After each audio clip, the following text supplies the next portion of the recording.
Hello, everybody, and welcome back to the Dual Screens podcast. I am one of your hosts, Stephen Fontana, and with me, he's in that other box. His name is Andy Asimakis. How are you, Andy?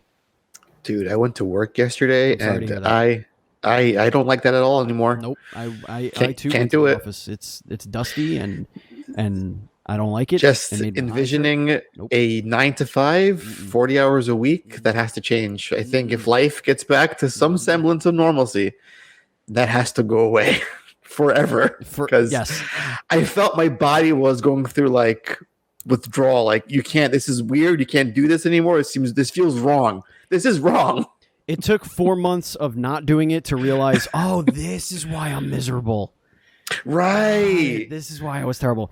Joining us this week is Edwin Jack, the founder of Barehand and project creator of Cede, a 4-player co-op combat farming game. Now, don't worry, we're going to explain what that is very shortly. Edwin, welcome to the show. Eddie, Edwin, Ed, whatever we're gonna call you. We're gonna call you everything under the book, all of it. Ed and Eddie. Ed and Eddie, baby. We up in here, all three of us. Hey, kid, you got a quarter? Oh, yeah. Thank you for having me. How are you? Of course. I'm amazing. I'm blessed. Awesome.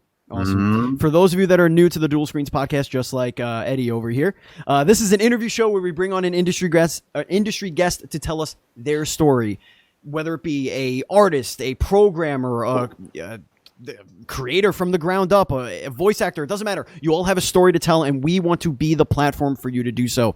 This show posts each and every Thursday for your listening pleasure on your podcast service of choice, including our home, podbean.com, and also it posts as a video format on youtube.com/dualscreens.tv. And if you like what you hear right now, we also do a gaming news show on this very same channel. You don't have to go anywhere else. So if you want to check that out, please hit that subscribe button and hit that thumb up thing if you're watching the YouTube, and leave a comment and tell all your friends, your family, hide your kids, hide your wife. All right. Now, Edwin, Jack, Cede, you're doing it. You're doing the thing. Yeah. I want to start it off with, because this is I think the most important thing about Cede. Start us off by pitching. What is Cede? Tell all the listeners out there. All right. So a lot of people wonder what combat farming is. Well, in combat farming, you pretty much defeat your opponents or defeat life forms, and those life forms burst into seeds, transforming into vegetation that supports you in battle. Wow. So it's 4 players. Is this local and multiplayer? Is it just local? Or how are you? Yeah. The primary vision that we have, or the final vision that we have, will be online co-op. Okay. So yeah. So, and then possibly in the future PvP multiplayer, but we want to focus on the 4-player co-op campaign first. Cool. So the idea here is that these seeds, you plant them and they become the like you said, the vegetation that helps you fight these monsters. Now, I got kind of it's almost kind of like a Plants vs Zombies vibe as far as the plants helping you. Like they seem to come. There's different types of plants that you end up planting and stuff like that. Oh, sorry, that's my work phone. I forgot I returned to work this week, so forgot to mute that. Can you talk about how that mechanic works in the game? Yes. So basically, when you defeat a monster, the monster will burst and then become seeds, and the seeds that drop, it'll grow, depending on the monster, the tier, or the strength of the monster.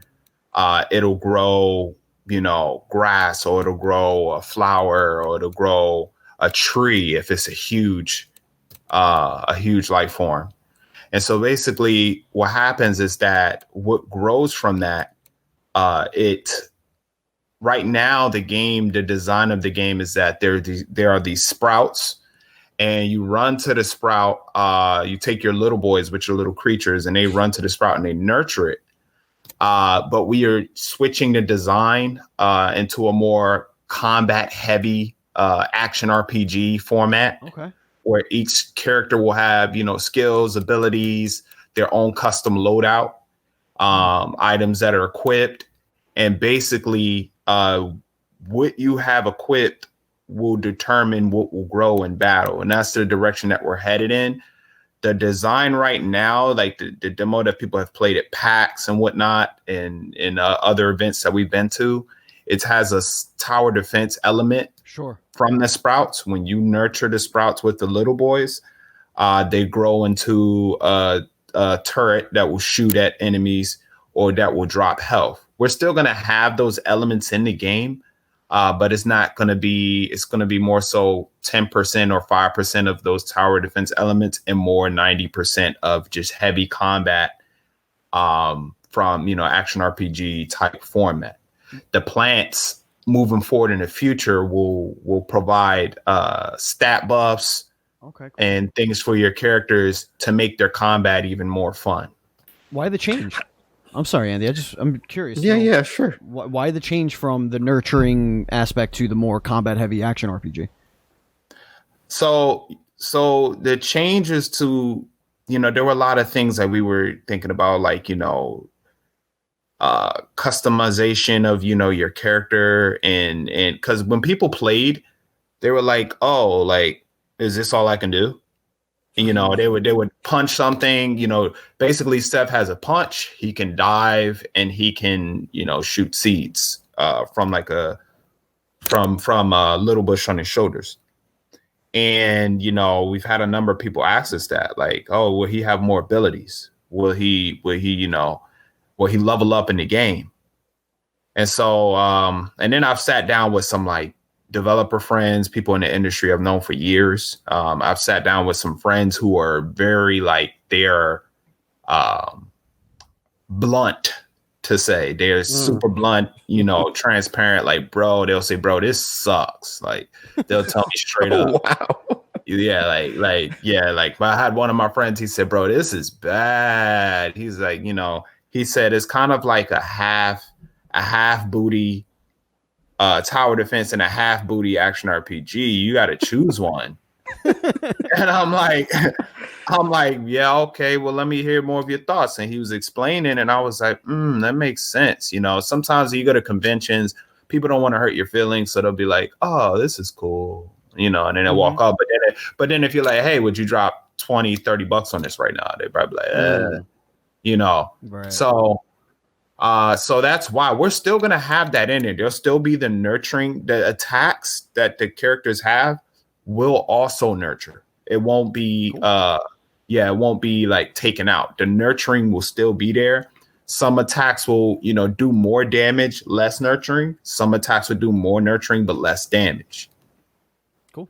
All right, Andy, go ahead. Right. I just wanted to ask, like, how did you arrive at this whole farming portion of the game? Because again, it feels like as a third-person combat game, it looks like a lot of fun, and it's pretty slick by the art style and the graphics. Where did this whole farming idea sort of sprout from? How did it germinate? See what you did there. Oh, we like puns. Oh, and we're the worst. Baby. Also, okay, I got you. All right, so truth be told, I was going through so many of like paper prototypes, when the first program on the project, my brother Nick Biondi, shout out to you, bro. I love you, bro. So we started coding and jumping in Unity and prototyping, and it was just like, man, it's just nothing stuck really.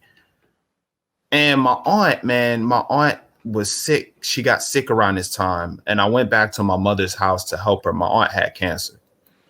I'm chilling, helping auntie, bringing her food and stuff. I'm chilling. I said, auntie, now my auntie's not a gamer. I said, auntie, I'm making this game, and the story is going to be powerful. I said, I have the key points of the story in my head. And the main character, I have key personality traits of the character in my head. I told her I wanted to base the character off of somebody in the Bible, in the Holy Bible. A lot of my faith and my foundation comes from my faith in Christ and my faith in the Creator. And so I told her, I said, I want to base it off somebody in the Bible. She was like, oh, read Genesis and read about Joseph. So I was like, all right, bet. I start reading about Joseph and I'm like, yo, this person aligns with all of the characteristics that I want for our main character. So when I read about Joseph, I found out he was a farmer. So I was like, interesting. Okay. And then, so that's why our main character's name is Seth. It's short for Joseph. Mm. And so, boom, I said, all right, well, if Joseph was a farmer, I said, I want to connect that in the game somehow with gameplay. But every farming game that I've played or I've seen, the farming is either tedious or, it's not, I'm a huge action fan, like action games. And, I've grown up playing action games with my friends, co-op games and stuff like that. I said, what if we can combine that? Because that's already what we were headed into. And we were trying to find a unique mechanic to go with action because there's thousands of action games out, right? What's going to set us apart from everybody else, especially a new company with their first game. Right. So I said, yo, we're going to figure out how to combine the farming in. It's like, well, why not have the action complement the farming and the farming complement the action? And just churn the monsters into the plants, turn the creatures into the plants. And so, we prototyped and, Nick prototyped something and he actually did something in a game jam too. And then from there, we just started combining all these ideas and boom, there it was. We've heard a lot of guests on the show talk about inspiration, like playing old school games or just things that come from a game jam. But this is a first, divinely inspired. That's pretty. Yeah. It's pretty insane. Oh yeah, that's that's pretty wild. First and foremost, man, that's my foundation. That's our company's foundation. Our faith. That is the core of our company, and a lot of our values and principles are based off of that. So, but yes, that is what the game founded off of, is that. Listen, just don't make it like Bible Tales. It's going to be a great game. You want to avoid that. Trust me. We do not want to. We want to make something that we would play, and I don't like Bible Tales or a lot of the Bible games or whatever. This is not like a quote unquote like Christian or like, only for this fan. No, this is for everybody. This is just our foundation and we're just expressing ourselves and our art through it. But when you look at Cede, you would never think that like, oh, that's where it started from, because we want to build like the universes like Marvel and stuff. Like Chris Carter, our concept artist, he's like, man, I want to build my own Marvel. He's like, I want to build. He's like, they're doing stuff and they, they had their run, but it's time for some new cats to come in and change the game. And, he's like, yo, let's do that. Like, let's build these powerful characters that people get to know and love. And, so, yeah. It's very marketable. Sounds a little ambitious. It's ambitious, but if you look at the character designs in themselves, like they're simple, but they're very, there's something about them that's very charming, innately magnetic about the designs. They're very like the biggest companies in the world when they make their quote unquote mascot characters, right? Like you look at Sony, and the most recent one you could think of really is Sackboy, and those are the kind of vibes I got here. Is like it's cute, it's endearing, but it also is magnetic and drawing and powerful and expressive, very expressive. The characters seem to come very expressive. So like, if this thing could hit where it needs to hit, I think you have from a design standpoint, from just a simple world building design standpoint, I think it bleeds through the paper, as it were. Like you could see that this was the motivation here. Is like, no.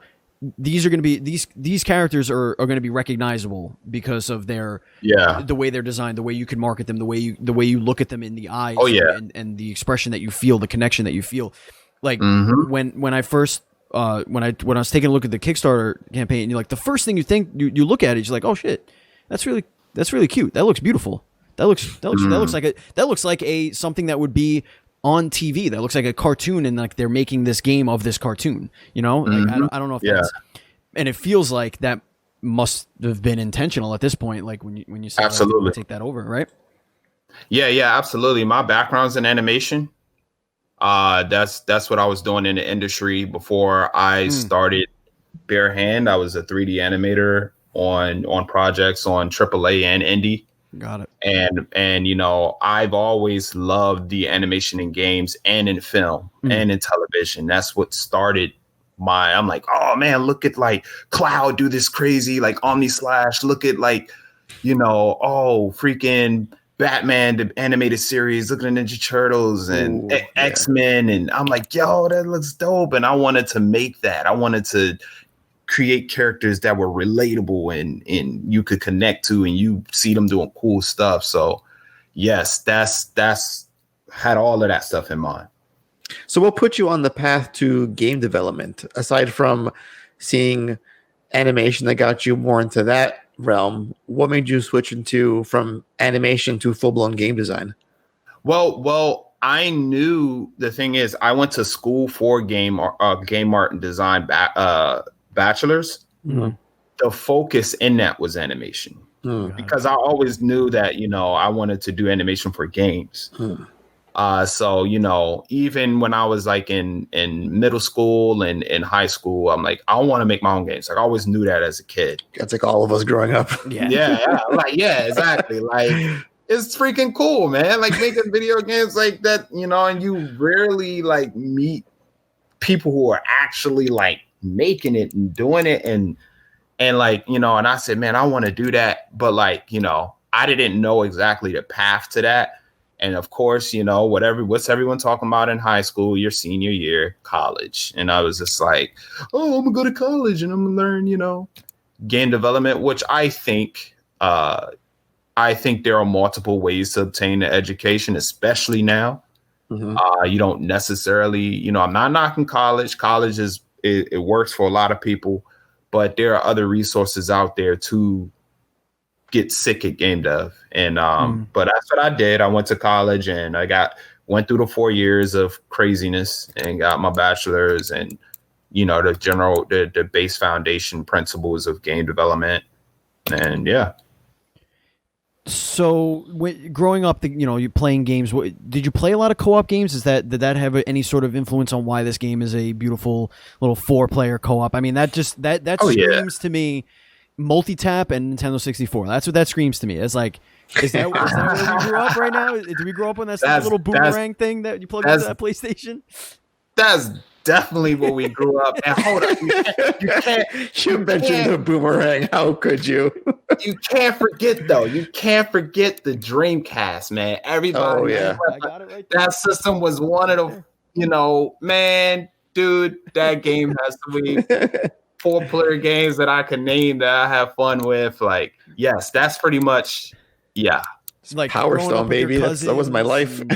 Yes. You know, like that's what it was for me. Like, if I was ever to make a game, like even when Andy and I are pitching games to each other, or like, or when we're talking to our dev friends, and we're like, you know, this is an idea we had. Like, it's always co-op, always. And because like I grew up on games like Zombies Ate My Neighbors, and for me, ooh, classic Gauntlet Legends. Like Gauntlet Legends was huge. Classic was TMNT. Like oh my god, like the X-Men Legends, and you know, all those games. Like growing up, the X-Men arcade in general, the Simpsons arcade, the Simpsons arcade, X-Men arcade. Oh, like growing up on there, and now you're starting to see as the pages are turning into 2020 and beyond, you're seeing all of us kids that grew up in that time are resurrecting this thing where all you got for the last, I don't know, 15 years like was single player or shooting each other in the face.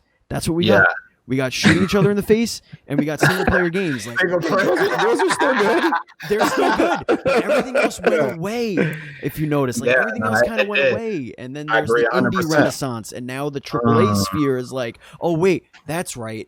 people like playing together, and now we got Destiny. Now we got, Marvel Ultimate Alliance 3 finally. Now we're getting Marvel's Avengers. Like, you're starting to see this renaissance of this genre. So like, and I really do think it's thanks to this generation coming up and really starting to like, no, we have internet now. Like, we can do this where we don't 30-somethings can still want to play together just because they're not kids, 10 years old in their summer vacation. Like, we still want to play together. And I think that's really important. And I'm so happy you said online, because I got nobody, man. I got my 5-year-old and my 3-year-old, and my wife doesn't play games. Like, those kids aren't old enough just yet. They need some more time. I gotta plug in, and I have to start them off right. I'm gonna plug in that NES Classic. That's how I'm gonna start them off. I'm gonna say, you walk to the right and you press jump. That's it. Good luck. Pat him on his head and call daddy when you need help. Yeah, man. Nah, I agree with you, which is why we wanted to, stand out, man. Like, that's huge for us. We want to do stuff different. And, we was like, man, combat farming, dude, like 4-player combat farming, like, just hearing that, you're like, what? What? So, that, I agree. Like, there's a lot of shooters, there's a lot of FPSs, multiplayer, and while I do like playing those games and I have a good time with those games, I like variety. I'm like, all right, I'm tired of shooting people in the face, like you said. What's something else I can do? Can we do something else? Like, and I think Cede is, a part of that equation, to provide that. So, yeah. So does it have like sort of a because obviously you're turning this darkness, you're turning these monsters, this dark energy almost into life. Is that sort of the story? Is the story here taking something that might be dark and scary and kind of bringing light to it, like almost like recycling? Try to make sure I don't spoil nothing. Yeah, like it just seems like. All right, just set up the universe for us. What is the universe in Cede? What's happening to this world without getting into what you're going to do to change it? All right, so basically, the story, the premise is that the planet has been cracked. It's been cracked because Seth's brothers, they got jealous of him, and his father was blessing Seth because he's like, yo, man, you've been handling yours, and you've been listening to the values and the principles and stuff. Like, yo, I'm gonna bless you, man. I'm gonna bless you for doing that. And they was like, what? But we're older, and they got mad. So his brothers are giants, and they got upset and cracked the planet. And so after that, now you have these different, the brothers are different factions, and they all have their ideal of how the planet is going to, reestablish itself, build civilization. And so Seth is in the middle of all of that. And he's basically trying to connect them because they're his family. He's trying to connect them. At the same time, he's trying to say, look, like, we can't like do things where there's only 2 factions that are able to survive. We have to do something for everybody to survive. And right now our planet has no food. It has no plants. And so, he has his vision of how, everything could come together. And it's using his plants. And so that's basically, if I could sum it up, that's basically the story of it. So when you see, like in the trailer, you see him slam that seed in the ground and that big root grow off into, the distance and connect to into an environment. That's him trying to connect the broken planet pieces back together to hopefully by the end of the game, pull the planet back together. But this also allows different factions to be able to travel from one region to the other. And so he plays a big role into like just kind of the reestablishing what's going on and on whether he's going to choose to go with an ideal of one of his brothers. There'll be about 5 ideals from each one. One ideal from each of the 5 brothers. and he'll be able to decide, okay, do I want to go with this? Do I want to go with that? Or do I want to go with my own? Or, do I want to go with an ideal of no ideals? And so that's basically what's going on in the game, if that makes sense. Do you see like branching paths or multiple endings based on how you decide things in the game, like the choices you make? That we have definitely, the development team, we have spoken about that, and it's all based on the capacity and what resources we have. Mm-hmm. But we do know that the individual brothers, in terms of the story, they will have their own ideal. And when you get into their faction or their region, when you get there and you're seeing what's going on there based on their ideal. Like, I'll just give an example. And this is not in the game, but you may have somebody who's like, hey, everything needs to turn into bubblegum. And then, a world of bubblegum, different flavors, but you have to be flexible like gum. And then you go there and everything's gum, and the people are gum, the mountains are gum, and you're like, wow, what's going on here? But then it's like, there's no rock hard foundation. So everything's kind of squishy. And so you're trying to figure out is this good or is this bad? Does this work? Can we live like this? But yeah, that is something that we've talked about, and, but just part of the reason why I want Kickstarter right now, we're trying to gather the resources to complete the 4-player co-op campaign. But, say things take off in the future, like people are like, yo, man, more fans is coming in. Yo, I want to see different endings. Then, and people are like, yeah, well, I'll pre-order the game. Like, if, you guys do that, like, all right, cool. We got the resources to do it. We'll do it. What the co-op, is it everybody's kind of starts at the same time? Are you taking a character that has progressed in some way and joining somebody else's game? Is it just us 4 play together, or is it press start and you jump in? Like, how does that mechanic work? How do you envision that mechanic working? Well, to start off, so there'll be, one player will have to be Seth. Okay. Because of the story. The 3 other players, they'll be playing with different characters that are part of the story. Okay. And basically, the way the game works is that you are, if you kind of think of like games like League of Legends, where every round, like, you're starting with, fresh start, and then you get your items and stuff, and you come strong throughout the round.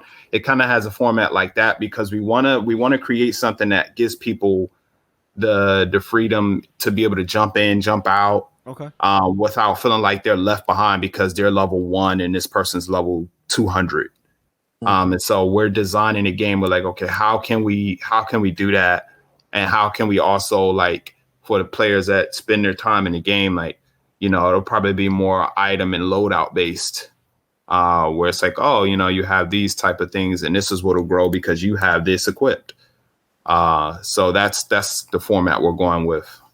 Cool. Now, we haven't mentioned yet, there's a whole money earning aspect to this game as well that we can discuss. I was watching a few videos on this, and I'm sure, Steven, if you look up our YouTube history, you might see the search blockchain for dummies. That wasn't me, in case you were wondering. Sure.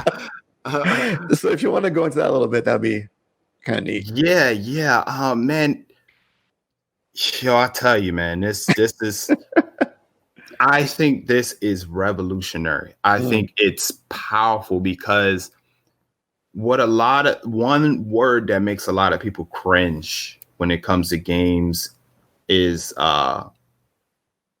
microtransactions. Yeah. People are like, oh man, dude, what is this, pay to win? Like, people are like, nah, like, I'm not with that. Like, someone asked me, oh, is it pay to win? I'm like, no, steer away from that. This is not that. Okay. But this is basically flipping it. It's the opposite. It's peer-to-peer transactions. It's peer-to-peer, based on the items. Some, a lot of the MMORPGs and stuff out there, they have that implemented, right? But it's with the in-game currency, Right. And basically players can spend their USD or whatever they're in country they're in to get more in-game currency to buy items from players, right? Right. This is different. This is, the items have cryptocurrency inside of them, which is money, basically. And that money, cryptocurrency, is already being spent for everyday purchases in different countries, for flights, all type of stuff.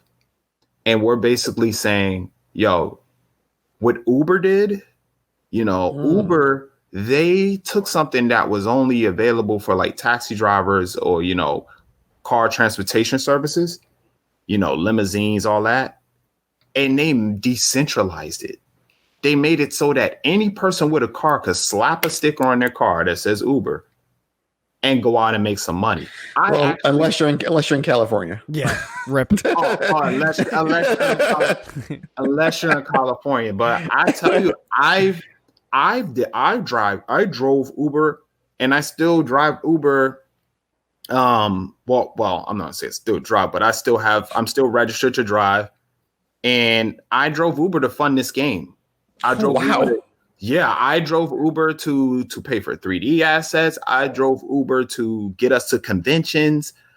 I did that. And, that showed me like, wow, what if they never made this? Like, a lot of people in our world will still be trying to figure out how they're going to get money. A lot of people have benefited from it. And that's in a nutshell, that's decentralization. Mm-hmm. We're doing the same thing, but with items in our game. We said, look, the developers, we make the items, but you can sell it. And not only that, but the items, you'll be able to increase or decrease the stats or whatever and make them more unique so they're more valuable. And so that's basically in a nutshell, like what that is and why it's important. How does that translate to real money? Like how like when you think of like Diablo has the real money auction house. I think it's Diablo that has that. Like you have, you could use real money, get somebody's item, or even you can trade in your virtual like little cards that you earn in Steam. You could trade those to other people for real money. Like, oh, this one's worth 16 cents. This one's so how are you actually attaching real life monetary value to the in-game items? Cryptocurrency is real money. Well, what like if you think of it like stock, right? Sure. Like you can buy a stock and then you can sell that stock, right? So right. The cryptocurrency it's called minting. The cryptocurrency is put inside of the items. Every item. Oh, interesting. So are you like hooking up with a cryptocurrency? Like I'm very dumb when it comes to this stuff, but like whoever creates the cryptocurrency, or are you yourself creating that cryptocurrency? Like where does the value of the cryptocurrency come from that it then gets baked into this item? So we're working with we're powered by Engine. And Engine is a platform that they have built SDKs for Unity. And they founded this coin, basically. So we're using that coin, and they have all the tools and programs and stuff for us as game developers to make the transition to smoothly put that into items and whatnot. They have a wallet, just like a Venmo or Cash App. Yeah. You download it on your phone. When you get an item in game, it'll also be in your phone. Oh, and interesting. Yeah. And so that, like I said, that's how we're, and then the coin, like I said, the coin is called Engine Coin.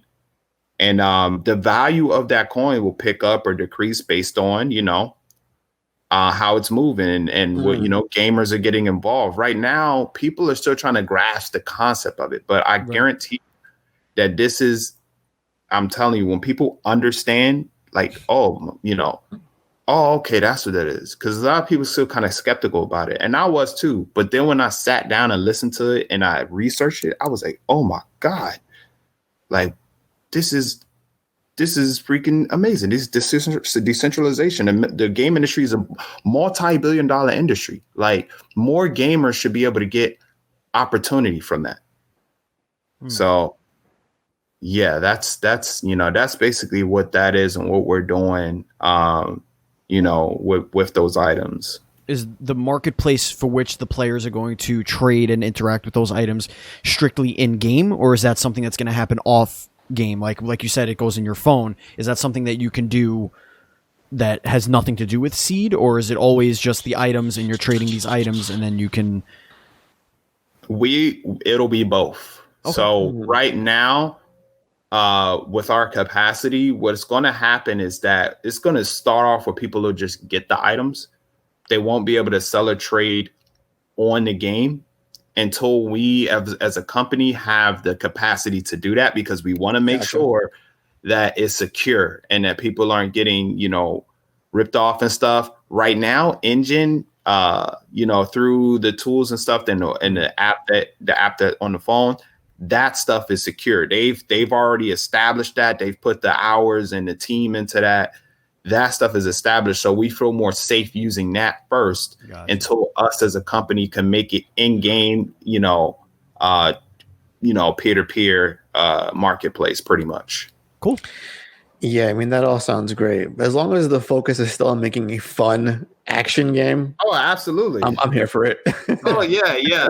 That's just, that's a bonus, like I said, I like to say, because it's, it not only is you playing something that's fun, but then you're like, wait a minute, I could have an income stream from make this. $1 million now. Yeah. While doing what I love. Speaking of making money, this your current Kickstarter campaign, this is the second go at the Kickstarter campaign. The last one was, I think, a couple of years ago, right? It was November 2017 is when we started it. So what kind of lessons can you take from your first Kickstarter campaign, and which ones what did you apply in those lessons to your new campaign? I think the most important thing for me right now is connection. Connection. Like, even though that campaign did not reach funding, I met so many people through that. I've connected with so many new fans, people who never knew about Cede. And I was like, wow, like, that's what boosted us to even get to PAX. Like, we're like, wow, people really want to see something. Like, can we do this? But even though we didn't make the funding goal, like I said, I had to drive, I had to borrow money. There was some family that was very generous to help us out too, and get a demo, somewhat of a demo. So that's what I say. Connection is the key word. And the second thing is my health. Okay, interesting. My health, because I don't know if you've spoken to a lot of Kickstarter or crowdfunding campaign. We have. We've had several. Yeah. It's stressful. It's stressful. You're looking at the numbers every day. You're trying to reach out to as much people as you can. You're it's every day you're trying to stay on top of this thing, and then it's like, you'll feel pressured. Then if it's not looking good, like the last campaign, things weren't looking good in terms of reaching the numbers, and I'm like, oh my god, like, what do we do? Like, and if this fails, like, oh my gosh, like, and this time I'm just like, dude, chill, like, yo, chill out, man. Whatever's gonna happen, bro, it's gonna happen. You already know how passionate and driven you are. Like, your project's gonna get done, man. If you die from stress, it's not gonna get finished. So I'm like, yo, my health is priority. And I gotta make sure I'm good, throughout the camp. So that's what I learned from the last one, and now I'm definitely more relaxed. I'm more, grounded and trying to enjoy my life more. At that time, I didn't go out. I didn't, enjoy anything much. I played a little bit of games, but 24/7, my mind was like, game, Kickstarter. Now, I'll go for a swim in a lake somewhere. I'll go outside, do some martial arts. I'll work out. I'll take care of myself.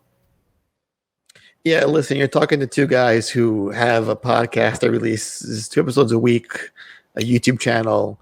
Steven streams on his own. So numbers are a big part of our life. So it's hard to disconnect from that. And again, you always got to take care of yourself first and foremost. And the numbers will come. I mean, as long as gaining a following from what many could look like a failure that's a huge success at the end of the day. Mm-hmm. Like getting a fan base and then pushing forward. And you seem like you were one ambitious motherfucker, and you're incredibly driven at that. Hey, I appreciate it, man. I mean, I really do appreciate that, and I have to give credit to my teammates too. You know, my teammates put a lot of hours, free time. You know what I mean? All of them, you know, they believe in the vision, and some of them got kids. Mm-hmm. You know what I mean? Some of them, you know, when they were in transition between jobs and weren't making income where they could be spending time applying for stuff. They were working on the game. So them too, man. Like, you know, I probably would not still be working on this thing if they were not a part of this. Awesome.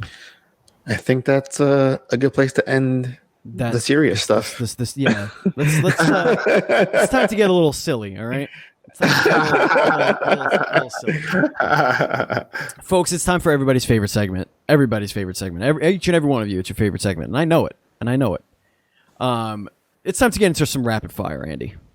Rapid fire. Let's stretch it out. Take a sip of your water and clear your mind, because boy, things are gonna get a little dumb in here.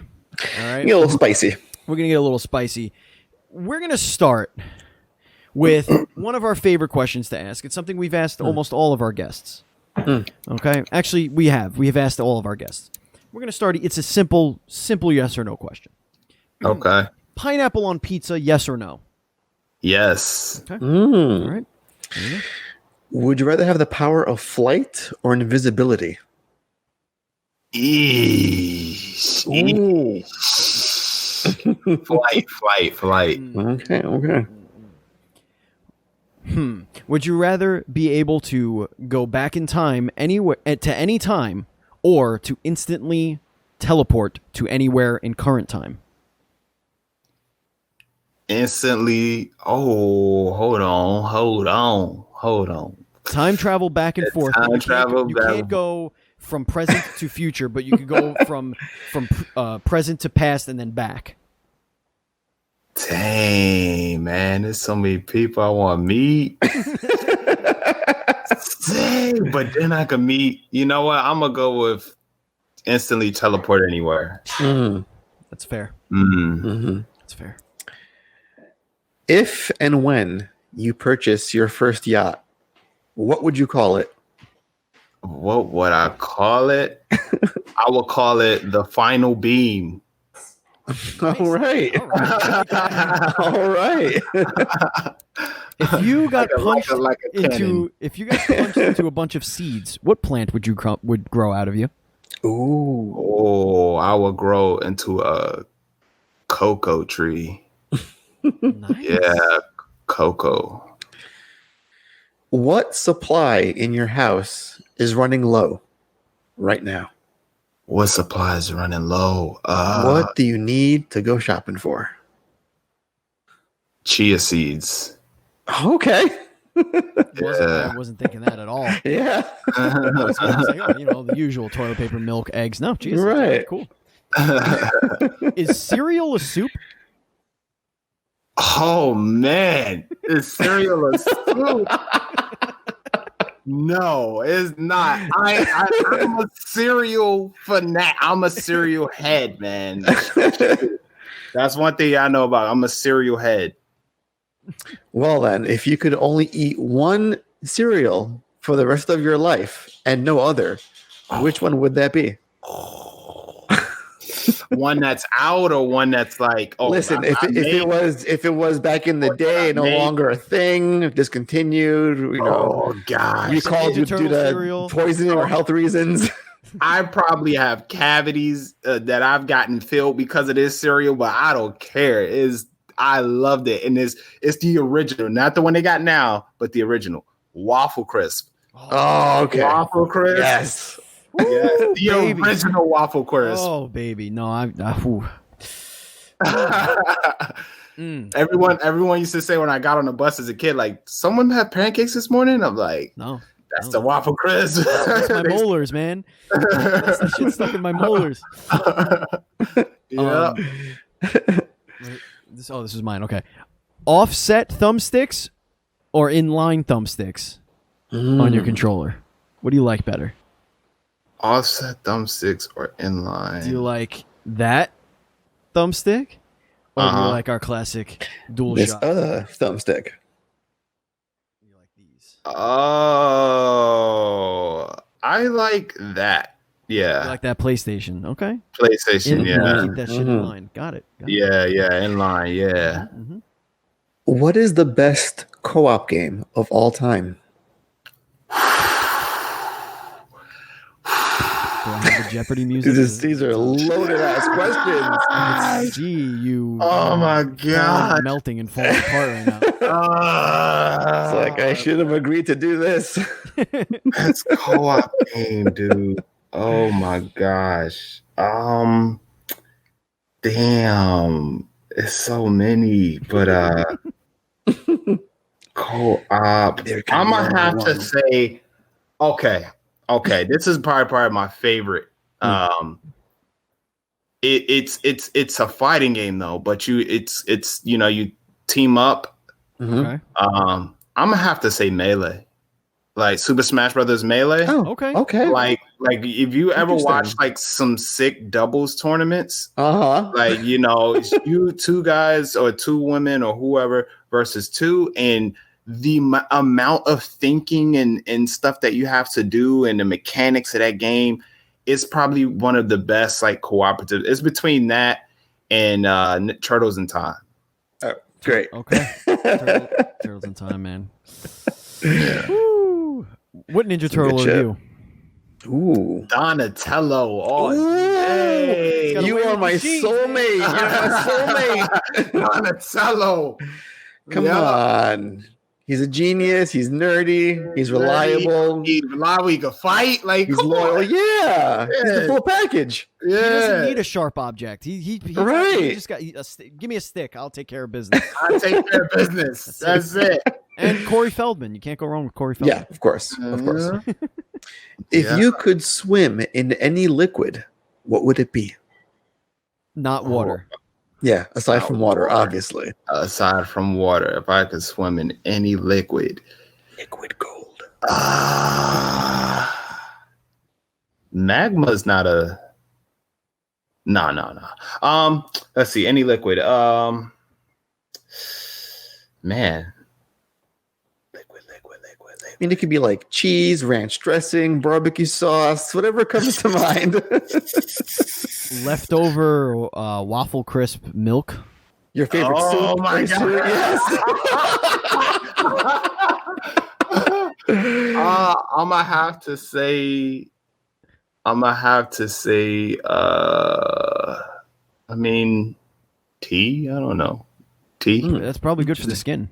Yeah. Very good for the skin. Very Yeah. calming, yes. Herbal tea, something like that. Coconut tea.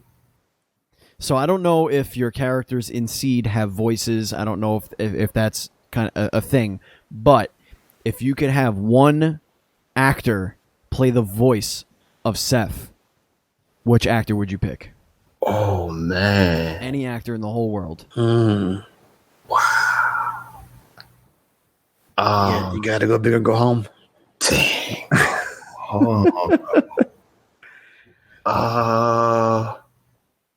Man.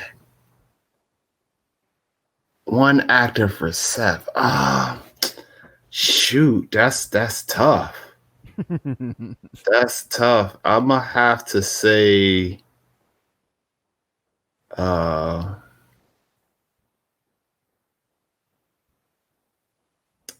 damn, come back to that one. Oh, we're doing a pass? All right, okay. We'll save for the end. Man. I'm not going to let you forget it. No. I think I'll have something by then. I'll be in between thinking about it. All right. You just had some good ass ghetto Chinese food from the place up the block. $5, some pork fried rice and chicken and broccoli. The greasy And stuff. you got a little fortune cookie and you bust it open. What does it say? What does it say? What does that fortune cookie say? That fortune cookie tells me, do not conform. Ooh. Deep. Ooh. Deep. Mm-hmm. Interesting. Would you rather? Let me think. Would you rather be impervious to fire or impervious to freezing? Ooh. Oh man. Fire. For that magma, you want to swim in, You right? want to swim in. You just want to jump into a volcano. The game is about cracking the earth. You have some sort of fascination with the Earth's core. I get it. It's okay. It's good. Yeah, because to add on to that, I literally was just with a friend yesterday, and he's a big shout outs, Eric. I don't know how to pronounce your last name, but Eric, L initial for the last name. He's a big fan of Cede, and he set up a campfire yesterday. You know, I stopped by his place, and it's something about campfire, man, that like, I love it. Yeah, it's just touches your soul and spirit. And I'm just imagining myself in the middle of a big flame, you know, and just seeing it do its thing, like, yeah, you know, yeah. So that's why I choose that. So Yeah. while you're around that flame, okay. how do you like your steak cooked? How do I like my steak cooked? When I used to eat steak, it was well done, but I have not eaten a steak in like years, probably like 7 to 10 years. Wow. Yeah. I did that for about 6 years. That's actually part of the inspiration of Cede is that I started eating vegan. And you know, I've always wanted to grow my own crops and stuff, and that was an element that connected to the whole combat farming. God, you really don't want to conform then. It's like, I'm going to go on the grid, get my own farm going, get some crops. Would you rather be able to get off this planet and find another civilization? Like, you're guaranteed to go out there and find a new alien civilization. Would you rather do that, or would you rather be able to see inside the deepest, darkest places of this planet?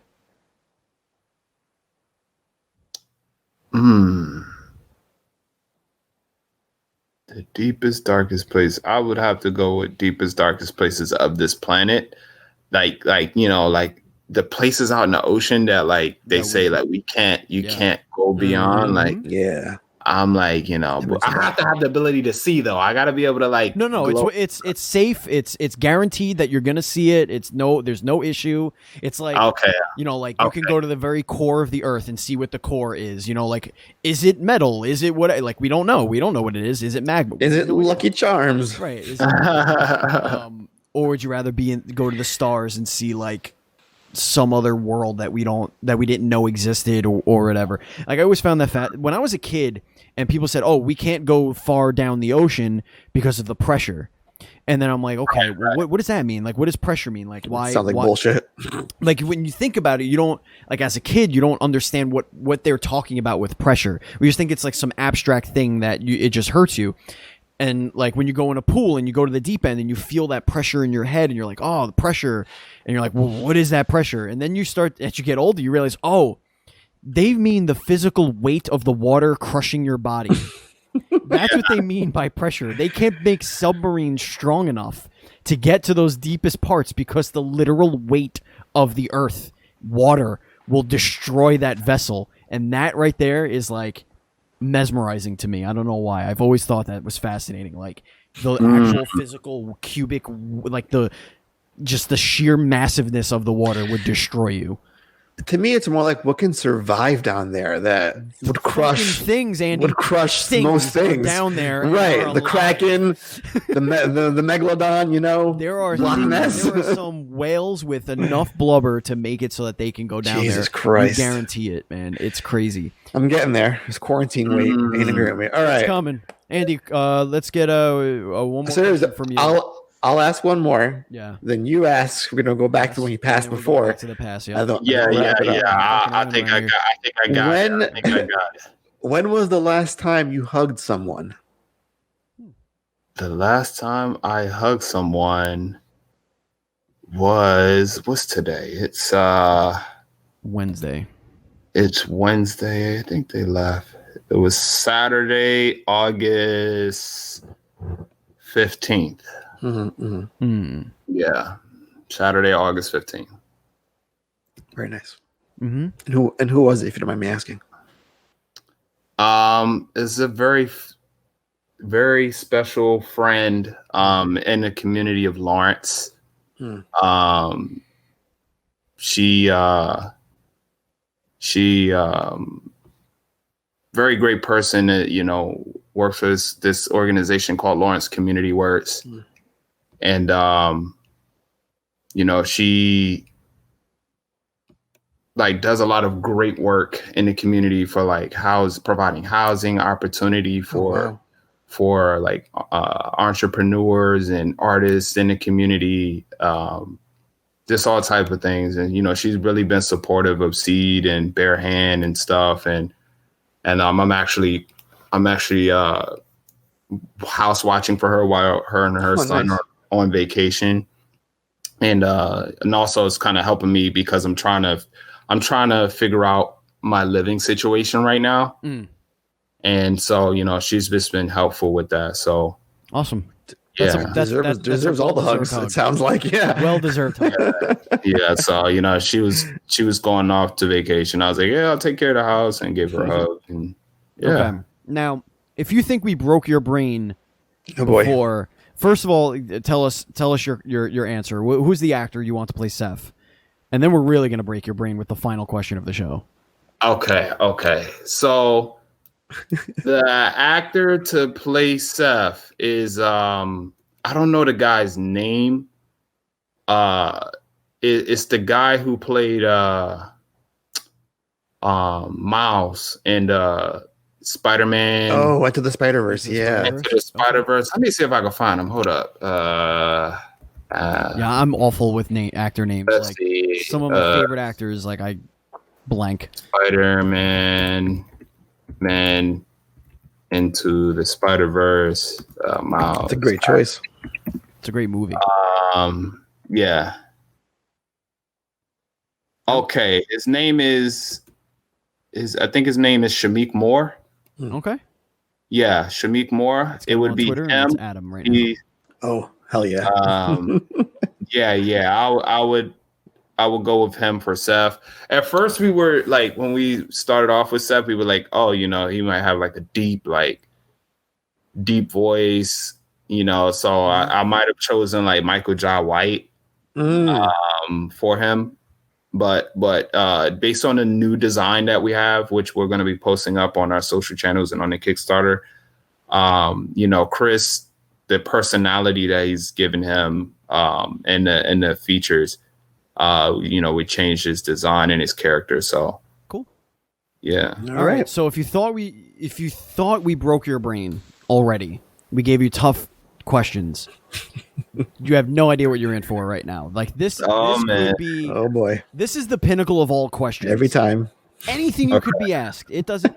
You could be at the pearly gates of heaven, and Peter himself could ask you any question, and it will not be as difficult to answer and as confounding and as important as the question we are about to ask you right now. Okay. So you got to think about this. And you know what? So the viewers, I'm looking at that camera, but when I come over here, I'm looking directly into your soul. This is right into your eyes. Just look here. Okay?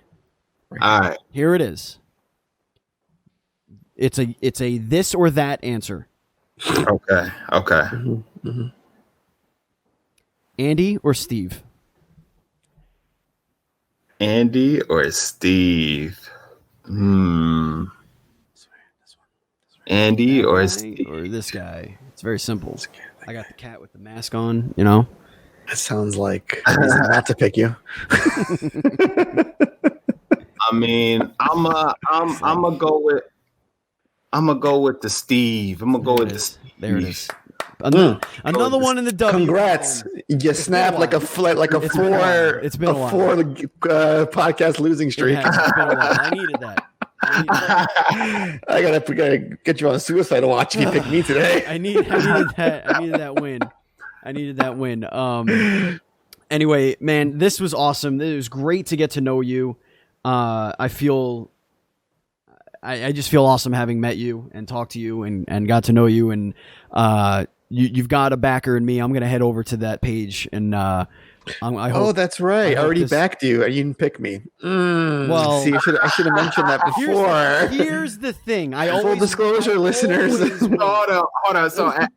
So Andy, you were on the winning streak. You had the streak. No, that's fine. It's fine. The reason is that I usually like to wait till it's a little closer to the end, just to see what's going on. Like I don't know. And like see like that. My situation is if I see it and I like it, I'm not gonna wait. I'm not gonna hesitate. Yeah, but you get cash money, slap on the table. You had a job, Andy. I just got my job back. Okay, I had to be responsible with it. Dang, man.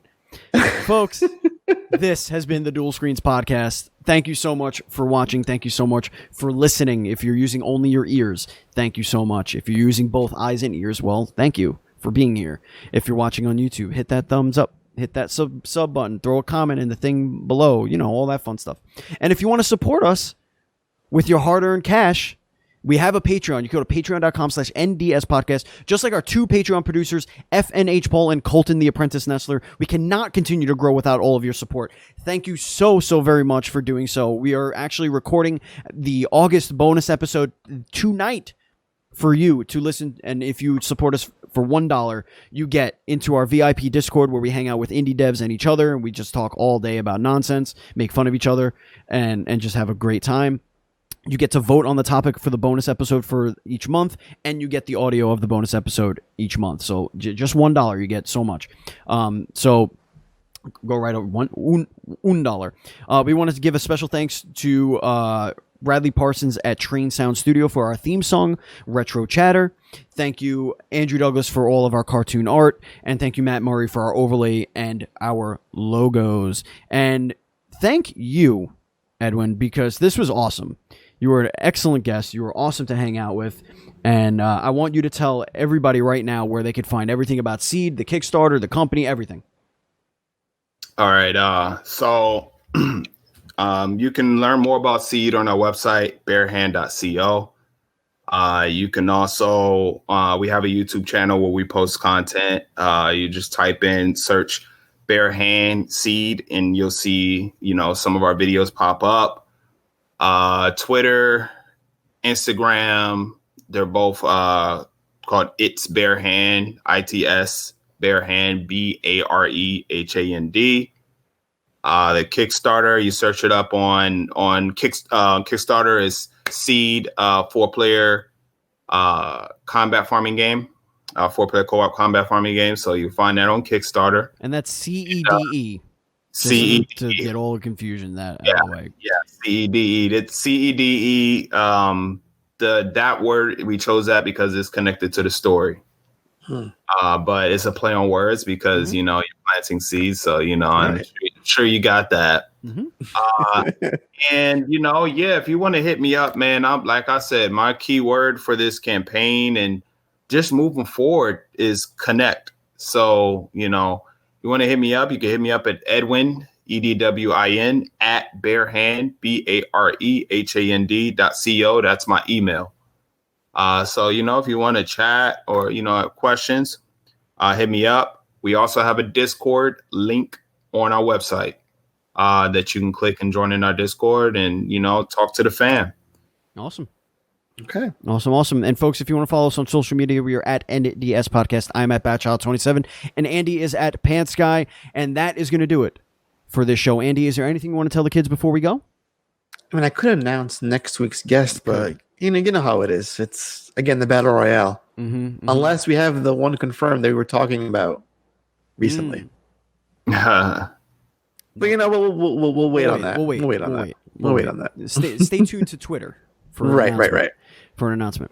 Anyway, that's going to bring us to the end of the show. Thank you so much, Andy, for joining us. Thank you, Edwin. It was absolutely awesome. You're always welcome back on the show. And thank you, listeners, for checking us out. And as always, please be excellent to each other. Yes.